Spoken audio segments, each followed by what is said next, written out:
ಚಿತ್ರದುರ್ಗದ ವ್ಯಕ್ತಿಯ ಕೊಲೆ ಪ್ರಕರಣದಲ್ಲಿ ಬಂಧನಕ್ಕೊಳಗಾಗಿರುವ ಕನ್ನಡ ಚಿತ್ರರಂಗದ ನಟ ದರ್ಶನ್ ಹಾಗೂ ಇತರರ ಅಸಲಿ ವಿಚಾರಣೆ ಇಂದಿನಿಂದ ಆರಂಭವಾಗಲಿದೆ. ಪವಿತ್ರ ಗೌಡಗೆ ಅಶ್ಲೀಲ ಮೆಸೇಜ್ ಕಳುಹಿಸಿದ ಎಂಬ ಕಾರಣಕ್ಕೆ ಚಿತ್ರದುರ್ಗ ಮೂಲದ ರೇಣುಕಾಸ್ವಾಮಿ ಎಂಬಾತನನ್ನ ಬೆಂಗಳೂರಿಗೆ ಕರೆಯಿಸಿ ಹಲ್ಲೆ ನಡೆಸಿ ಹತ್ಯೆ ಮಾಡಿರುವ ಆರೋಪ ದರ್ಶನ್ ಮತ್ತು ಅವರ ಸಹವರ್ತಿಗಳ ಮೇಲಿದೆ. ಪ್ರಕರಣದಲ್ಲಿ ನಟ ದರ್ಶನ್, ಪವಿತ್ರ ಗೌಡ ಸೇರಿದಂತೆ 13 ಜನರನ್ನು ಬಂಧಿಸಿರುವ ಕಾಮಾಕ್ಷಿಪಾಳ್ಯ ಠಾಣೆ ಪೊಲೀಸರು ವಿಚಾರಣೆ ನಡೆಸುತ್ತಿದ್ದು ಕೆಲ ತಾಂತ್ರಿಕ ಸಾಕ್ಷಿಗಳನ್ನು ಸಂಗ್ರಹಿಸಿದ್ದಾರೆ. ಬಂಧಿತರನ್ನು ಸದ್ಯ 6 ದಿನಗಳ ಕಾಲ ಪೊಲೀಸ್ ಕಸ್ಟಡಿಗೆ ನೀಡಿ ನ್ಯಾಯಾಲಯ ಆದೇಶಿಸಿದ್ದು ಹತ್ಯೆಗೆ ಸಂಬಂಧಿಸಿದ ಮತ್ತಷ್ಟು ಸಾಕ್ಷಿಗಳನ್ನು ಪೊಲೀಸರು ಕಲೆ ಹಾಕಲಿದ್ದಾರೆ.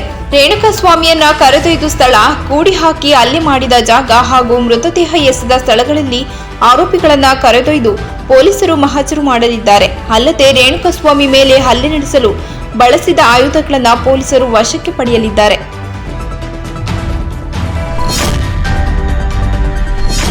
ತಾಯನಿಂದ ಬೇರ್ಪಟ್ಟು ಅಸ್ವಸ್ಥಗೊಂಡಿದ್ದ ಮರಿಯಾನಿಗೆ ಅರಣ್ಯ ಇಲಾಖೆ ಚಿಕಿತ್ಸೆ ಕೊಟ್ಟು ಆರೈಕೆ ಮಾಡಿ ಮತ್ತೆ ತಾಯಿಯ ಮಡಿಲು ಸೇರಿಸಿದ ಘಟನೆ ಚಾಮರಾಜನಗರದ ಬಿಆರ್ಟಿ ಹುಲಿ ಸಂರಕ್ಷಿತ ಪ್ರದೇಶ ವ್ಯಾಪ್ತಿಯ ಏಳಂದೂರು ವನ್ಯಜೀವಿ ವಲಯದಲ್ಲಿ ನಡೆದಿದೆ. ಅಂದಾಜು 2-3 ವರ್ಷದ ಗಂಡನೆ ಮರಿ ಮರಳಿ ತಾಯಿಯನ್ನೇ ಸೇರಿದೆ.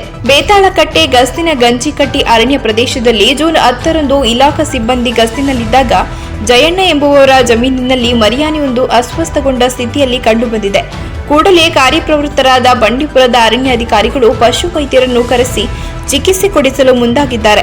ಆದರೆ ಅಷ್ಟರಲ್ಲಾಗಲೇ ಮರಿ ಅರಸುತ್ತಾ ಬಂದ ತಾಯನೇ ಚಿಕಿತ್ಸೆ ಕೊಡಲು ಬಂದಿದ್ದ ಸಿಬ್ಬಂದಿ ಮೇಲೆ ದಾಳಿ ಮಾಡಲು ಮುಂದಾಯಿತು. ಆದರೂ ಹರಸಾಹಸದಿಂದ ವೈದ್ಯರು ಮರಿಯಾನಿಗೆ ಆಂಟಿಬಯೋಟಿಕ್, ಕಬ್ಬು, ಹಸಿ ಹುಲ್ಲು ಕೊಟ್ಟು ಆರೈಕೆ ಮಾಡಿದರು. ಮಂಗಳವಾರ ಸಂಜೆವರೆಗೂ ಆನೆಮರಿಗೆ ಆರೈಕೆ ಮಾಡಿ ಚೇತರಿಕೆ ಕಂಡುಬಂದ ನಂತರ ತಾಯಿಯ ಮಡಿಲಿಗೆ ಸೇರಿಸಿದ್ದಾರೆ.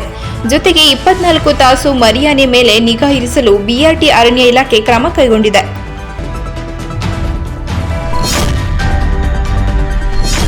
ಕಾಂಗ್ರೆಸ್ ಪಕ್ಷದ ಮುಖಂಡರಾದ ರಾಹುಲ್ ಗಾಂಧಿ ಇಂದು ರಾತ್ರಿ ಬೆಂಗಳೂರಿಗೆ ಆಗಮಿಸಿದರು. ಕೆಂಪೇಗೌಡ ಅಂತಾರಾಷ್ಟ್ರೀಯ ವಿಮಾನ ನಿಲ್ದಾಣಕ್ಕೆ ಬಂದಿಳಿದ ಅವರನ್ನ ಸಿಎಂ ಸಿದ್ದರಾಮಯ್ಯ, ಡಿಸಿಎಂ ಡಿಕೆ ಶಿವಕುಮಾರ್ ಅವರು ಸಚಿವರಾದ ಕೆಎಚ್ ಮುನಿಯಪ್ಪ ಸ್ವಾಗತಿಸಿದರು. ಜೂನ್ 7ರಂದು ಕೋರ್ಟ್ ವಿಚಾರಣೆಗಾಗಿ ಬೆಂಗಳೂರಿಗೆ ಆಗಮಿಸಿದ ರಾಹುಲ್ ಗಾಂಧಿ ಮತ್ತೆ ಅವರು ಬೆಂಗಳೂರಿಗೆ ಭೇಟಿ ನೀಡಿದ್ದಾರೆ. ನಾಳೆ ಕೇರಳ ಪ್ರವಾಸದಲ್ಲಿರುವ ಹಿನ್ನೆಲೆಯಲ್ಲಿ ಬೆಂಗಳೂರಿಗೆ ಆಗಮಿಸಿದ್ದಾರೆ. ರಾಜ್ಯ ರಾಜಕೀಯ ವಿಚಾರಕ್ಕೆ ಸಂಬಂಧಿಸಿದಂತೆ ಮತ್ತು ಕೆಪಿಸಿಸಿ ಅಧ್ಯಕ್ಷ ಸ್ಥಾನದ ವಿಚಾರಕ್ಕೆ ಸಂಬಂಧಿಸಿದಂತೆ ರಾಜ್ಯ ನಾಯಕರ ಜೊತೆ ಚರ್ಚಿಸಲು ಅವರು ಬೆಂಗಳೂರಿಗೆ ಬಂದಿರುವ ಸಾಧ್ಯತೆ ಇದೆ. ಕೇರಳದ ವಯನಾಡ್ ಲೋಕಸಭಾ ಕ್ಷೇತ್ರದಿಂದ ಗೆಲುವು ಸಾಧಿಸಿರುವ ರಾಹುಲ್ ಗಾಂಧಿ ಮತ ನೀಡಿದ ಜನರಿಗೆ ಕೃತಜ್ಞತೆ ಸಲ್ಲಿಸುವ ಕಾರಣಕ್ಕೆ ಅವರು ಕೇರಳಕ್ಕೆ ಭೇಟಿ ನೀಡಲಿದ್ದಾರೆ. ಕೇರಳದಲ್ಲಿ ಕಾಂಗ್ರೆಸ್ ಪಕ್ಷ ಉತ್ತಮ ಸಾಧನೆ ಮಾಡಿದ್ದು 14 ಲೋಕಸಭಾ ಕ್ಷೇತ್ರಗಳಲ್ಲಿ ಕಾಂಗ್ರೆಸ್ ಗೆಲುವು ಸಾಧಿಸಿದೆ. ಪಕ್ಷದ ಗೆಲುವಿಗೆ ದುಡಿದ ಕಾರ್ಯಕರ್ತರು ಮತ್ತು ಮುಖಂಡರಿಗೆ ಅಭಿನಂದನೆ ಸಲ್ಲಿಸುವ ಕಾರಣಕ್ಕೆ ಅವರು ಕೇರಳಕ್ಕೆ ಭೇಟಿ ನೀಡುತ್ತಿದ್ದಾರೆ.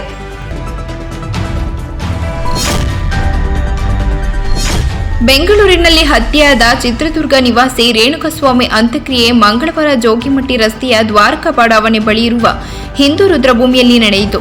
ವೀರಶೈವ ಲಿಂಗಾಯತ ವಿಧಿವಿಧಾನಗಳ ಮೂಲಕ ಅಂತ್ಯ ಸಂಸ್ಕಾರ ನೆರವೇರಿತು. ಅಂತ್ಯಕ್ರಿಯೆ ವೇಳೆ ರೇಣುಕಾಸ್ವಾಮಿ ತಾಯಿ, ತಂದೆ, ಸಹೋದರಿಯ ಆಕ್ರಂದನ ಮುಗಿಲು ಮುಟ್ಟಿತ್ತು. ಅಂತ್ಯಕ್ರಿಯೆ ವೇಳೆ ಕುಟುಂಬಸ್ಥರು ಕೊಲೆ ಆರೋಪದ ಮೇಲೆ ಬಂಧಿತರಾಗಿರುವ ನಟ ದರ್ಶನ್ ವಿರುದ್ಧ ಆಕ್ರೋಶ ಹೊರಹಾಕಿದ್ದಾರೆ.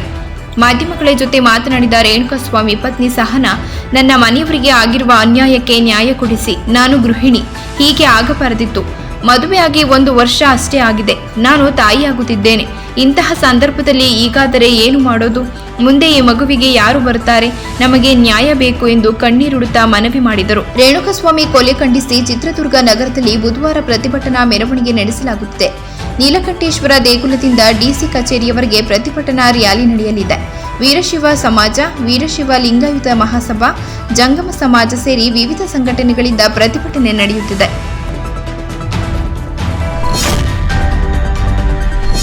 ಕನ್ನಡ ಚಿತ್ರರಂಗದಲ್ಲಿ ತಮ್ಮದೇ ಬೇಡಿಕೆ ಜನಪ್ರಿಯತೆ ಹೊಂದಿರುವ ದರ್ಶನ್ ಸುತ್ತುವರಿದ ಈವರೆಗಿನ ಕೆಲವು ವಿವಾದಗಳನ್ನು ನೋಡುವುದಾದರೆ, ಲೈಟ್ ಬಾಯ್ ಆಗಿ ಚಿತ್ರರಂಗ ಪ್ರವೇಶಿಸಿ ಸೂಪರ್ ಸ್ಟಾರ್ ಆದ ದರ್ಶನ್ ಬದುಕಿನ ಮೊದಲ ವಿವಾದ ಪ್ರೀತಿಸಿ ಮದುವೆಯಾದ ಪತ್ನಿ ವಿಜಯಲಕ್ಷ್ಮಿ ಮೇಲಿನ ಹಲ್ಲೆ. ಮದ್ಯ ಸೇವಿಸಿ ಹಲ್ಲೆಗೈದ ಈ ಪ್ರಕರಣದಲ್ಲಿ ದರ್ಶನ್ ಜೈಲು ಸೇರಿದ್ದರು. 2011ರಲ್ಲಿ ಘಟನೆ ನಡೆದಿತ್ತು. ಮೈಸೂರಿನ ತಮ್ಮ ಫಾರ್ಮ್ ಹೌಸ್ನಲ್ಲಿ ಕೆಲಸ ಮಾಡುತ್ತಿದ್ದ ಕೆಲಸಗಾರರು ಪ್ರಾಣಿಗಳನ್ನ ಸರಿಯಾಗಿ ನೋಡಿಕೊಳ್ಳುತ್ತಿಲ್ಲ ಎಂಬ ಕಾರಣಕ್ಕೆ ದರ್ಶನ್ ಕೆಲಸಗಾರರಿಗೆ ಹೊಡೆದ ಆರೋಪದಿಂದ ಸುದ್ದಿಯಾಗಿದ್ದರು.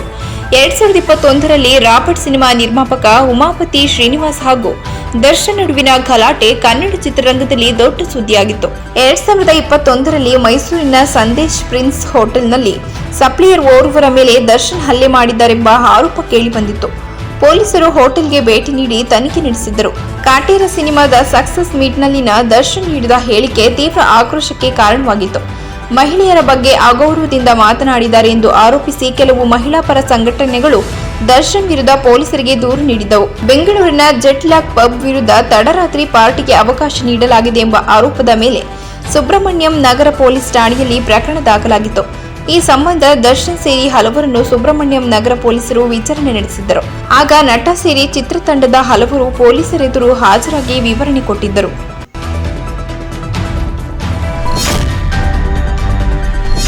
ಅರ್ಜುನ್ ಸರ್ಜಾ ಪುತ್ರಿ ಐಶ್ವರ್ಯ ಹಾಗೂ ಕಾಮಿಡಿಯನ್ ತಂಬಿ ರಾಮಯ್ಯ ಪುತ್ರ ಉಮಾಪತಿ ದಾಂಪತ್ಯ ಜೀವನ ಆರಂಭಿಸಿದ್ದಾರೆ.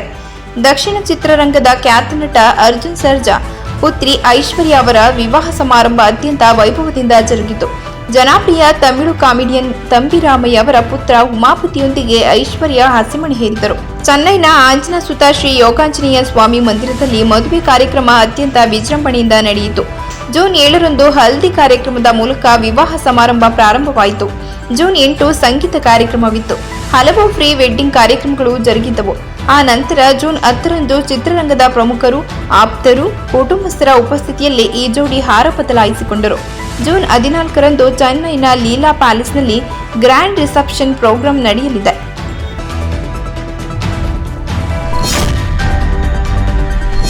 ನಮೀಬಿಯಾವನ್ನು 9 ವಿಕೆಟ್ಗಳಿಂದ ಮಣಿಸಿದ ಆಸ್ಟ್ರೇಲಿಯಾ ತಂಡವು ಟಿ20 ವಿಶ್ವಕಪ್ ಟೂರ್ನಿಯ ಸೂಪರ್ 8 ಹಂತ ತಲುಪಿದೆ. ಸರ್ ವಿವಿಯನ್ ರಿಚರ್ಡ್ಸ್ ಮೈದಾನದಲ್ಲಿ ನಡೆದ ಪಂದ್ಯದಲ್ಲಿ ನಮೀಬಿಯಾವನ್ನು 9 ವಿಕೆಟ್ಗಳಿಂದ ಮಣಿಸಿದ ಆಸ್ಟ್ರೇಲಿಯಾ ತಂಡವು ಟಿ20 ವಿಶ್ವಕಪ್ನ ಸೂಪರ್ 8 ಹಂತಕ್ಕೆ ಅರ್ಹತೆ ಗಿಟ್ಟಿಸಿಕೊಂಡಿದೆ.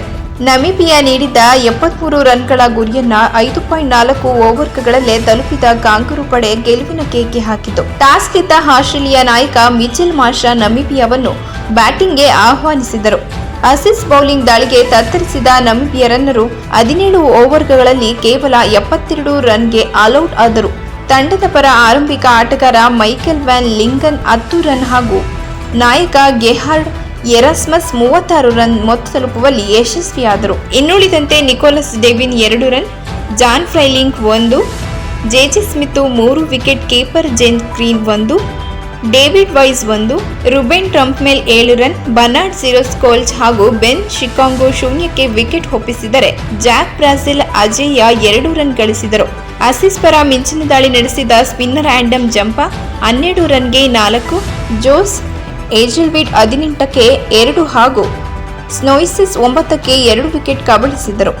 73 ರನ್ಗಳ ಅಲ್ಪ ಮೊತ್ತ ಬೆನ್ನಟ್ಟಿದ ಆಸ್ಟ್ರೇಲಿಯಾ ತಂಡ ಕೇವಲ 5.4 ಓವರ್ಗಳಲ್ಲೇ 1 ವಿಕೆಟ್ ನಷ್ಟಕ್ಕೆ ಗುರಿ ತಲುಪಿತು. ಡೇವಿಡ್ ವಾರ್ನರ್ 8 ಎಸೆತಗಳಲ್ಲಿ 20 ರನ್ ಗಳಿಸಿ ವೈಸ್ ಬೌಲಿಂಗ್ನಲ್ಲಿ ಔಟ್ ಆದರು. ಬಳಿಕ ಟ್ರಾವಿಸ್ ಹೆಡ್ 17 ಬಾಲ್ಗೆ 34 ಹಾಗೂ ಮಿಚೆಲ್ ಮಾರ್ಷ್ ಅಜೇಯ 18 ರನ್ ಬಾರಿಸಿ ತಂಡಕ್ಕೆ ಜಯ ತಂದಿದ್ದರು. ಗ್ರೂಪ್ ಬಿ ಅಲ್ಲಿ ಆಡಿದ 3 ಪಂದ್ಯಗಳಲ್ಲೂ ಗೆಲುವು ದಾಖಲಿಸಿರುವ ಆಸ್ಟ್ರೇಲಿಯಾ ತಂಡ ಸೂಪರ್ 8 ಹಂತಕ್ಕೆ ಮೊದಲು ತಂಡವಾಗಿ ಲಗ್ಗೆ ಇಟ್ಟಿದೆ.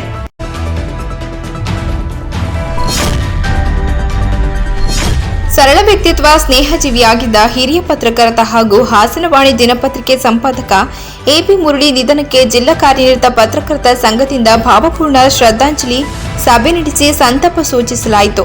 ನಗರದ ಪತ್ರಕರ್ತ ಸಂಘದಲ್ಲಿ ಮಂಗಳವಾರ ಬೆಳಿಗ್ಗೆ ಸಂಘದ ಶ್ರದ್ಧಾಂಜಲಿ ಸಭೆ ನಡೆಯಿತು. ಮೊದಲು 2 ನಿಮಿಷ ಮೌನ ಆಚರಿಸಿ ಶಾಂತಿ ಕೋರಲಾಯಿತು. ನಂತರ ಮುರಳಿ ಭಾವಚಿತ್ರಕ್ಕೆ ಪುಷ್ಪ ಅರ್ಪಿಸಿ ನಮನ ಸಲ್ಲಿಸಿದರು. ಪತ್ರಕರ್ತರ ಸಂಘದ ಅಧ್ಯಕ್ಷ ಕೆಎಚ್ ವೇಣುಕುಮಾರ್ ಮಾತನಾಡಿ, ಸರಳ ಮತ್ತು ಸ್ನೇಹಜೀವಿಯಾಗಿದ್ದ ಮುರಳಿ ಸದಾಕಾಲ ಕಷ್ಟಗಳಿಗೆ ಸ್ಪಂದಿಸುತ್ತಿದ್ದ ಆ ಜೀವ ಇಂದು ನಮ್ಮನ್ನೆಲ್ಲ ಬಿಟ್ಟು ಅಗಲಿದ್ದಾರೆ. ಹೆಚ್ಚು ಕ್ರಿಯಾಶೀಲವಾದ ವ್ಯಕ್ತಿ, ಆರೋಗ್ಯದ ಕಡೆ ಹೆಚ್ಚು ಗಮನ ಕೊಡುತ್ತಿರಲಿಲ್ಲ.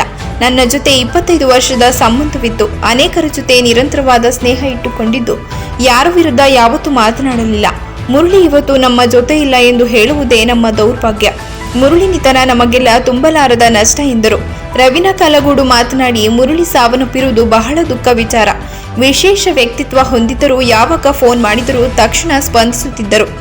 ಅವನು ಇಲ್ಲದೆ ಹೃದಯವಂತನಾಗಿ ಸ್ನೇಹಜೀವಿಯಾಗಿದ್ದು ಎಲ್ಲ ಕಾರ್ಯಕ್ರಮಕ್ಕೂ ಬರುತ್ತಿದ್ದರು. ಸಾವಿನ ವಿಚಾರ ಕೇಳಿ ದುಃಖವಾಯಿತು. ಸ್ನೇಹದ ಕೊಂಡಿ ಕಳಚಿಕೊಂಡಿದೆ. ಅವರ ಆತ್ಮಕ್ಕೆ ಶಾಂತಿ ಸಿಕ್ಕಿ ಕುಟುಂಬಕ್ಕೆ ಧೈರ್ಯ ತುಂಬುವ ಶಕ್ತಿ ದೇವರು ನೀಡಲಿ ಎಂದರು. ಮಧ್ಯಾಹ್ನ ನಗರದ ಹೊರವಲಯದ ಬಿಟ್ಟಗೌಡನಹಳ್ಳಿಯ ರುದ್ರಭೂಮಿಯಲ್ಲಿ ಮುರಳಿಯವರ ಅಂತ್ಯಕ್ರಿಯೆ ನೆರವೇರಿತು. ಈ ವೇಳೆ ಪತ್ರಕರ್ತರು, ಸಹೋದ್ಯೋಗಿಗಳು, ಕುಟುಂಬಸ್ಥರು ಹಾಜರಿದ್ದರು. ಆಂಧ್ರಪ್ರದೇಶದಲ್ಲಿ ಎನ್ಡಿಎ ಮೈತ್ರಿಕೂಟಕ್ಕೆ ಭರ್ಜರಿ ಜಯ ಸಿಕ್ಕಿದೆ. ಇದರ ಬೆನ್ನಲ್ಲೇ ಇಂದು 4ನೇ ಬಾರಿಗೆ ಸಿಎಂ ಆಗಿ ಎನ್ ಚಂದ್ರಬಾಬು ನಾಯ್ಡು ಅವರು ಪ್ರಮಾಣ ವಚನ ಸ್ವೀಕಾರ ಮಾಡಿದರು. ಇದೇ ವೇಳೆ ಪವನ್ ಕಲ್ಯಾಣ್ ಅವರು ನಾಯ್ಡು ಅವರ ಸಂಪುಟ ಸಚಿವರಾಗಿ ಪ್ರಮಾಣ ವಚನ ಸ್ವೀಕರಿಸಿದರು. ಸೇಡಿನ ರಾಜಕಾರಣ ಮಾಡುವುದಿಲ್ಲ ಎಂದು ಹೇಳುವ ಮೂಲಕ ಚಂದ್ರಬಾಬು ನಾಯ್ಡು ಪ್ರಮಾಣ ವಚನ ಸ್ವೀಕರಿಸಿದರು. ವಿಜಯವಾಡದಲ್ಲಿ ನಡೆದ ಈ ಸಮಾರಂಭದಲ್ಲಿ ಪ್ರಧಾನಿ ನರೇಂದ್ರ ಮೋದಿ ಸೇರಿದಂತೆ ಅನೇಕ ಗಣ್ಯಾತಿ ಗಣ್ಯರು ಭಾಗವಹಿಸಿದ್ದಾರೆ. ಇದೇ ವೇಳೆ 25 ಜನ ಮಂತ್ರಿಯಾಗಿ ಪ್ರಮಾಣ ವಚನ ಸ್ವೀಕಾರ ಮಾಡಲಿದ್ದಾರೆ. ಪ್ರಮಾಣ ವಚನ ಸ್ವೀಕಾರ ಮಾಡಿದ ನಂತರ ಚಂದ್ರಬಾಬು ನಾಯ್ಡು ಅವರಿಗೆ ಮೋದಿ ಅವರು ಪುಷ್ಪಗುಚ್ಛವನ್ನು ನೀಡಿ ಗೌರವಿಸಿದರು. ಅಲ್ಲದೆ ಪರಸ್ಪರ ಅಪ್ಪಿಕೊಂಡರು. ಆಂಧ್ರಪ್ರದೇಶದಲ್ಲಿ ಟಿಡಿಪಿ 22, ಜೆಎಸ್ಪಿ 3, ಬಿಜೆಪಿ 1 ಸ್ಥಾನದಲ್ಲಿ ಜಯ ಗಳಿಸಿದೆ. ಇದರ ಬೆನ್ನಲ್ಲೇ ಇಂದು ಪ್ರಮಾಣ ವಚನ ಸ್ವೀಕಾರ ಸಮಾರಂಭ ಆಯೋಜಿಸಲಾಗಿತ್ತು. ಜನಸೇನಾ ಪಕ್ಷದ ಮುಖ್ಯಸ್ಥ ಪವನ್ ಕಲ್ಯಾಣ್ ಅವರು ಸಂಪುಟ ಸಚಿವರಾಗಿ ಪ್ರಮಾಣ ವಚನ ಸ್ವೀಕರಿಸಿದ್ದಾರೆ.